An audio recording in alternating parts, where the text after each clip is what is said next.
Hello दोस्तों, एक बार फिर से आप सभी लोगों का हमारे इस यूट्यूब चैनल पर बहुत बहुत स्वागत है। दोस्तों, पिछली कक्षा में हमने पढ़ा था नीति आयोग के बारे में। आज उसी के बाद हम लोग पढ़ने वाले हैं।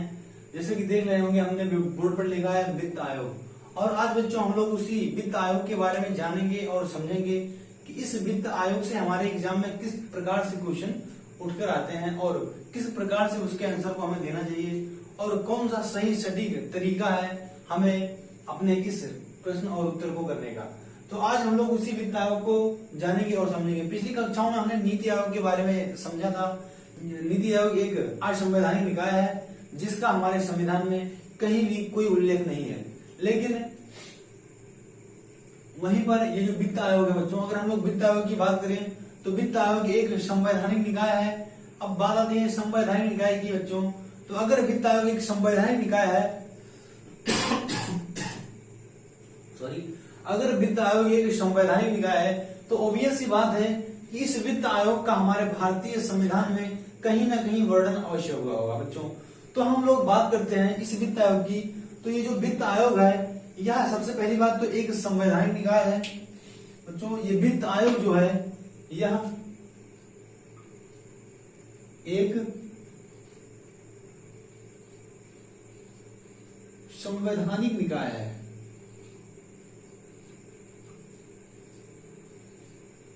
और इस वित्त आयोग का हमारे भारतीय संविधान के अनुच्छेद 280 में किया गया है। ये जो वित्त आयोग है बच्चों, इस वित्त आयोग का हमारे भारतीय संविधान के अनुच्छेद 280 में किया गया है। अगर वहीं पर हम लोग बात करें, ये तो हमारा सेंट्रल का वित्त आयोग हुआ। अगर हम लोग वहीं बात करें केंद्रीय वित्त आयोग की, तो ये जो केंद्रीय वित्त आयोग होता है बच्चों, केंद्रीय वित्त आयोग का हमारे भारतीय संविधान के 243 अनुच्छेद 1 में किया गया बच्चों। अगर हम लोग वहीं बात करें राज्य वित्त आयोग की, राज्य वित्त आयोग, इस राज्य वित्त आयोग का भी हमारे संविधान के 200 अनुच्छेद, इस राज्य वित्त आयोग का हमारे भारतीय संविधान के अनुच्छेद 243 के 1 में किया गया है।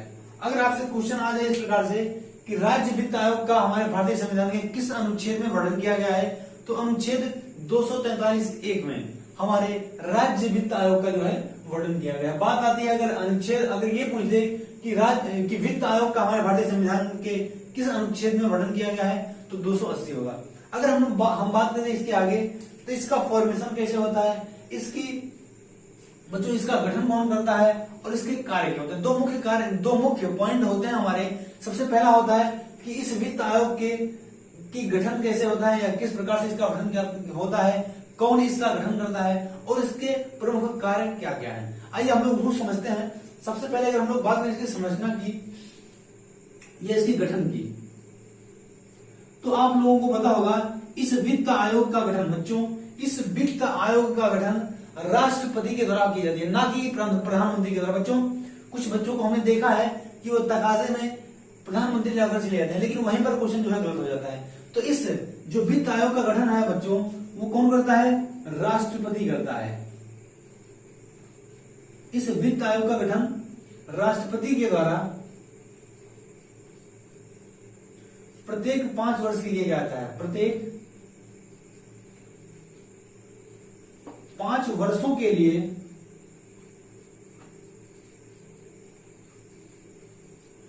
किया जाता है। लेकिन अगर राष्ट्रपति को ऐसा लगता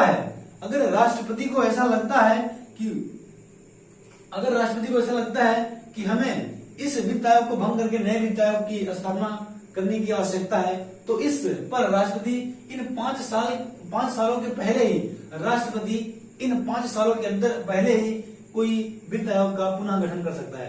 यानी कि ये जो वित्त आयोग है, इस वित्त आयोग का पुनर्गठन राष्ट्रपति के द्वारा भी किया जाता है। इन समय के पूर्ण होने से पहले भी वित्त आयोग का गठन राष्ट्रपति अपने इच्छा अनुसार करता है। अगर उसको ऐसा लगता है कि वित्त आयोग का गठन इसको करना चाहिए, तो वो इन 5 वर्षों से पहले ही इस वित्त आयोग का जो है फॉर्मेशन करता है, गठन करता है। अगर हम लोग बात करें अगले पॉइंट की बच्चों, इसमें हम लोग देखेंगे कि इस वित्त आयोग के सदस्यों की, तो इस वित्त आयोग में क्या क्या होते हैं, कितने सदस्य होते हैं। तो सबसे पहली बात करते हैं, ये जो राष्ट्रपति होता है बच्चों, ये जो राष्ट्रपति होता है, ये राष्ट्रपति अपने नीचे पांच सदस्यों को नियुक्त करता है। ये मान लो एक राष्ट्रपति हुआ और एक सर्किल में 5 लोग हैं बच्चों, 5 लोग हैं।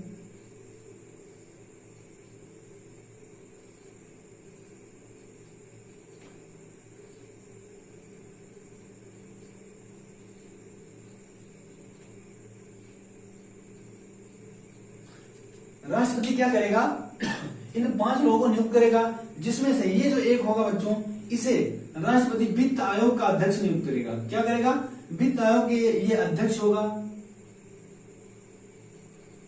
और ये जो 4 होंगे वो वित्त आयोग के सदस्य होंगे। क्या होंगे, सदस्य होंगे। अब बात आती है इनकी नियुक्ति तो राष्ट्रपति कर देता है, लेकिन बच्चों इनकी योग्यताएं क्या क्या होनी चाहिए। सबसे बड़ी बात आती है योग्यता की।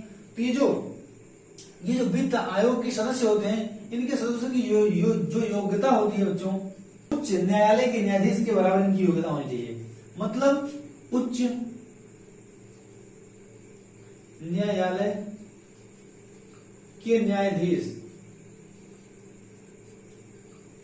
के समान इनकी योग्यता होनी चाहिए।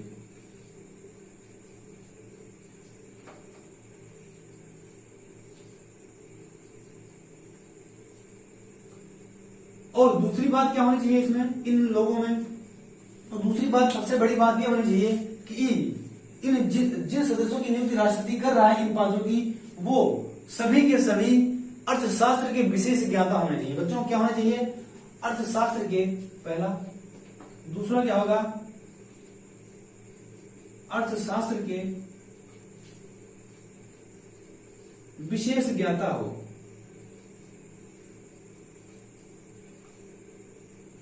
और तीसरा पॉइंट इसमें आता है बच्चों, तीसरा क्या आता है, तो तीसरे में हम लोग देखेंगे कि इसे, यानी कि इन 5 को वित्तीय मामलों की भी समझ होनी चाहिए। क्या होनी चाहिए, तो वित्तीय मामलों की समझ।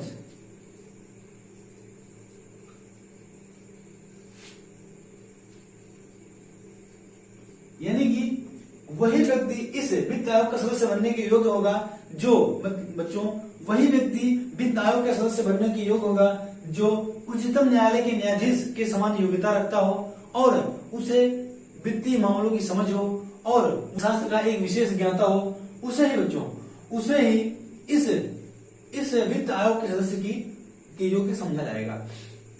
अगर हम लोग बात करते हैं इस वित्त आयोग के कार्य की, तो इस वित्त आयोग का कार्य क्या होता है उसको हम लोग समझेंगे। तो सबसे पहला, इस वित्त आयोग का सबसे पहला कार्य जो होता है बच्चों, केंद्र तथा राज्य के मध्य टैक्सों की जो हिस्सेदारी होती है उसका निर्धारण करना। बच्चों इसको हम लोग डिटेल में समझेंगे। जैसे हम लोग मान लो, उदाहरण के तौर पर समझें कि मान लो राज्य सरकार और केंद्र सरकार, मान लो हम लोग इस उत्तर प्रदेश में रहते हैं, और उत्तर प्रदेश से जो भी हम लोग टैक्स, यानी कि कोई भी टैक्स हम लोग अगर देते हैं, जैसे हम लोग कोई भी सामान खरीदते हैं तो उस पर हम लोगों को टैक्स देना होता है, और वो टैक्स जो होता है हम लोग डायरेक्टली किसको पे करते हैं, वो टैक्स जो है हम लोग डायरेक्टली सेंट्रल गवर्नमेंट को पे करते हैं। और उस सेंट्रल गवर्नमेंट में जो एक कमेटी बनी रहती है बच्चों, 5 लोगों की जो कमेटी बनी रहती है, उन 5 लोगों की कमेटी जो होती है, वही लोग ये डिसाइड करते हैं कि इस जो रेवेन्यू आया है, जो टैक्स वसूल किया गया है केंद्र से, उस राज्य से, उस राज्य को कितने प्रतिशत की हिस्सेदारी उस राज्य को दी जाए, और कितने प्रतिशत की हिस्सेदारी केंद्र अपने पास स्वयं रखेगा, इसका निर्धारण जो करते हैं वो कौन करते हैं, तो यही वित्त आयोग के जो अध्यक्ष होते हैं, उन्हीं के द्वारा इसकी जो है निर्धारण इसका किया जाता है बच्चों। तो आइए आप लोगों को ये चीज समझ में आया होगा। सबसे पहले अगर हम लोग इनके कार्य की बात करेंगे, तो सबसे पहले इनका कार्य क्या होता है, तो इनका सबसे पहला और सबसे अहम कार्य होता है केंद्र तथा राज्यों के मध्य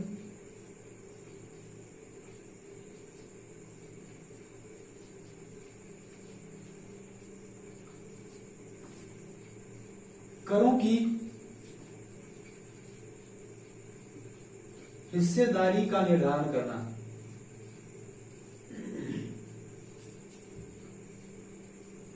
यानी कि इनका सबसे अहम जो कार्य होता है केंद्र तथा राज्यों के मध्य करों की हिस्सेदारी का निर्धारण करना। यानी कि ये जो वित्त आयोग के सदस्य होते हैं, इनका सबसे मुख्य कार्य क्या होता है कि केंद्र और राज्य, यानी कि जो राज्य सरकार का जो टैक्सेस वसूल किया जाता है वो सीधा सेंट्रल के पास जाता है, और फिर वहां से जो ये कमेटी के जो लोग होते हैं इन्हीं के द्वारा ये निर्धारण किया जाता है कि इसका कितना प्रतिशत हिस्सा राज्य को देना है और कितना प्रतिशत हिस्सा केंद्र के पास जाएगा। इसका निर्धारण ये लोग करते हैं। अगर इसके दूसरे कार्य की हम लोग बात करें तो अगले पेज में हम लोग देखेंगे कर के वितरण का जो है लेखा जोखा करते हैं। ये जो वित्त आयोग के सदस्य होते हैं इनका अगला जो प्रमुख कार्य होता है, जो कर होता है, कर के वितरण का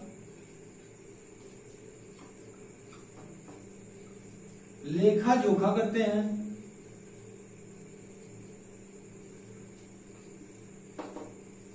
और प्रतिवर्ष बच्चों, और प्रतिवर्ष इन सभी की इसकी जानकारी ये लोग राष्ट्रपति को देते हैं। किसको देते हैं? राष्ट्रपति को देते हैं।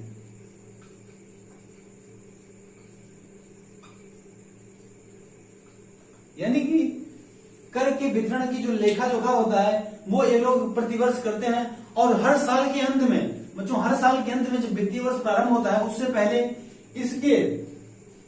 इस वित्तीय कर की लेखा जोखा जो करते हैं लोग, उसकी जानकारी ये लोग राष्ट्रपति को देते हैं। और फिर राष्ट्रपति जो होता है बच्चों, राष्ट्रपति जो होता है वो संसद में उन सभी सदस्यों के सामने इस बात को प्रस्तुत करता है। तो ये जो दूसरा मुख्य कार्य होता है वित्त आयोग का, सबसे जो प्रमुख कार्य ये होता है। अगर हम लोग अगले पॉइंट की बात करें तो अगले पॉइंट में हम लोग देखेंगे कि हमारा जो वित्त आयोग था वो प्रारंभ कब से कब हुआ और बच्चों और कब से कब तक चला, और वर्तमान में हमारा कौन सा वित्त आयोग चल रहा है, तो कौन से सदस्य हैं, उसके अध्यक्ष कौन है, तो इन सब के बारे में हम लोग बात करेंगे। तो इससे पहले एक बात और आप लोगों को बता दें कि ये जो टैक्स, ये अभी हमने बताया था कि केंद्र तथा राज्यों के मध्य कर की हिस्सेदारी का निर्धारण करना कौन करता है, तो ये वित्त आयोग के सदस्य लोग करते हैं। लेकिन अभी यानी कि 2019 में बच्चों, 2019 में ये वित्त आयोग के जो सदस्य वगैरह लोग होते हैं, इन लोगों के द्वारा एक सुझाव दिया गया अपनी सरकार को कि अब से जितने भी टैक्स वसूल करके हमारे इस केंद्र सरकार में आएंगे और जितने भी राज्यों से आएंगे, उन राज्यों का उनके करों का 42% हिस्सा उनको दिया जाएगा। अब तक क्या था कि अब तक यानी 2019 से पहले जो भी हुआ करता था वो हुआ करता था, राज्यों की जो हिस्सेदारी उसमें हुआ करती थी केवल और केवल 30% हुआ करती थी। और अभी 2019 में एक अहम कार्य हुआ। 2019 में ये वाई वी रेड्डी की अध्यक्षता में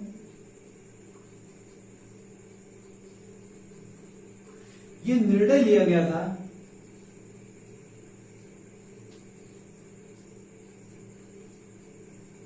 कि अब से यानी कि 2019 से जो केंद्र की हिस्सेदारी होगी टैक्स में यानी कि राजस्व में, जो केंद्र की हिस्सेदारी होगी बच्चों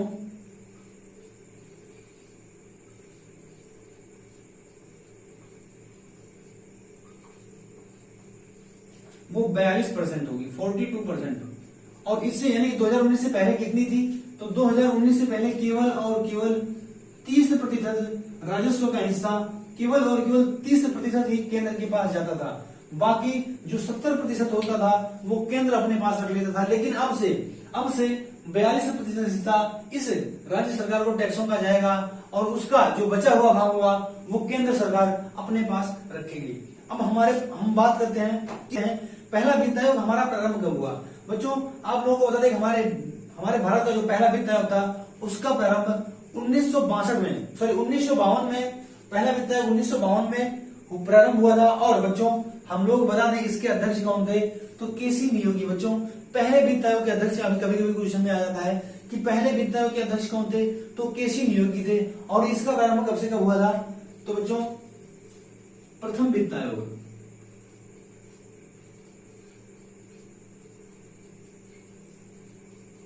पहला वित्त आयोग कब से कब तक चला था, तो 1952 से 5 साल जोड़ देंगे इसमें तो 1957 हो जाएगा, 1957। 1952 से 1957 तक चला था। और इसके अध्यक्ष कौन थे? तो केसी नियोगी। यानी कि ये जो केसी नियोगी जी थे, ये हमारे वित्त आयोग के पहले अध्यक्ष, यानी कि प्रथम वित्त आयोग, जो पहला वित्त आयोग था उसके अध्यक्ष केसी नियोगी जी थे। मोस्ट इंपोर्टेंट है बच्चों, मोस्ट इंपोर्टेंट है। यहां से अक्सर क्वेश्चन हमारे एग्जाम में देखने को मिलता है कि वित्त आयोग का टाइम पीरियड क्या था, पहले वित्त आयोग का, और पहले वित्त आयोग के अध्यक्ष कौन थे। तो पहला वित्त आयोग का जो टाइम पीरियड था 1952 से 1957, और पहले वित्त आयोग के अध्यक्ष कौन थे? तो केसी नियोगी जी थे। अब अगर हम लोग बात करते हैं इससे इसके अगले पॉइंट की, तो अगले पॉइंट में हम लोग बात करेंगे कि हमारा इस समय कौन सा वित्त आयोग चल रहा है। बच्चों इस समय हमारा कौन सा वित्त आयोग चल रहा है? तो इस समय हमारा 14th यानी कि 14वां वित्त आयोग चल रहा है। कौन सा चल रहा है? तो 14वां वित्त आयोग चल रहा है। अब बात आती है इस 14वें वित्त आयोग का जो टाइम पीरियड है वो कब से कब तक माना जाता है, तो उसको हम लोग देखेंगे। बच्चों 14वां वित्त आयोग जो हमारा है वो कब से कब तक है? 14th वित्त आयोग, या हम लोग लिखेंगे 14वां वित्त आयोग।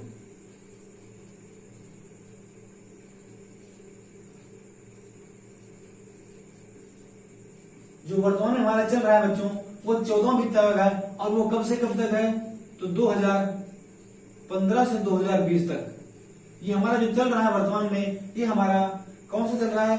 14वां वित्त आयोग चल रहा है। और इस 14वें वित्त आयोग के जो अध्यक्ष थे वो कौन है बच्चों? तो 14वें वित्त आयोग के अध्यक्ष हैं Y V Reddy. Y V Reddy. अभी हमने बताया कि इन्हीं वाई वी रेड्डी की अध्यक्षता में ही एक डिसीजन लिया गया था कि अब से जो करों का यानी कि राजस्व का जो 42% हिस्सा है वो राज्यों के पास जाएगा, और शेष बचा हुआ जो हिस्सा होगा वो केंद्र सरकार अपने पास रखेगी। ये अहम डिसीजन इन्हीं के द्वारा लिया गया था। तो इसके अध्यक्ष कौन थे? तो ये कौन थे बच्चों? वाई वी रेड्डी थे। और अगर हम लोग बात करें तो इस वित्त आयोग यानी कि इससे पहले यानी ये वाई वी रेड्डी थे, ये किनका स्थान लिया था इन्होंने? तो इन्होंने लिया था एल कालेलकर का। या ये किसका स्थान लिया था बच्चों? तो एल कालेलकर, विजय एल कालेलकर। इन्होंने स्थान किसका लिया था? तो विजय एल कालेलकर। इन्होंने विजय एल कालेलकर का स्थान लिया था, अर्थात जो 13वें वित्त आयोग थे यानी कि 13वें वित्त आयोग के अध्यक्ष थे। कभी कभी एग्जाम में क्वेश्चन आ जाता है कि हमारे 13वें वित्त आयोग के अध्यक्ष कौन थे? तो विजय एल कालेलकर थे। 14वें वित्त आयोग के अध्यक्ष कौन थे जो प्रेजेंट में चल रहा है? तो वाई वी रेड्डी थे। और इस वाई वी रेड्डी ने किसका स्थान लिया था? तो विजय एल कालेलकर का लिया था। और पहले वित्त आयोग के अध्यक्ष कौन थे? तो केसी नियोगी थे। और पहले वित्त आयोग का टाइम पीरियड क्या था? तो 1952 से 1957 था। बच्चों ये कुछ एक महज प्रश्न थे हमारे वित्त आयोग से जो हमारे एग्जाम में अक्सर देखने को मिलते हैं। तो दोस्तों आई होप आप लोगों ने इस वीडियो में बहुत कुछ सीखा होगा, और डेफिनेटली आप लोगों ने सीखा भी होगा। और अगर वीडियो पसंद आए तो वीडियो को लाइक कीजिए। बच्चों आप लोग वीडियो लाइक नहीं करते, वीडियो को लाइक कर दिया करो, और चैनल को सब्सक्राइब करके हमारे पास में भी लगी बेल आइकन को प्रेस जरूर कर दिया करो। दोस्तों वीडियो देखने के लिए आपका बहुत बहुत धन्यवाद। आपका दिन शुभ हो।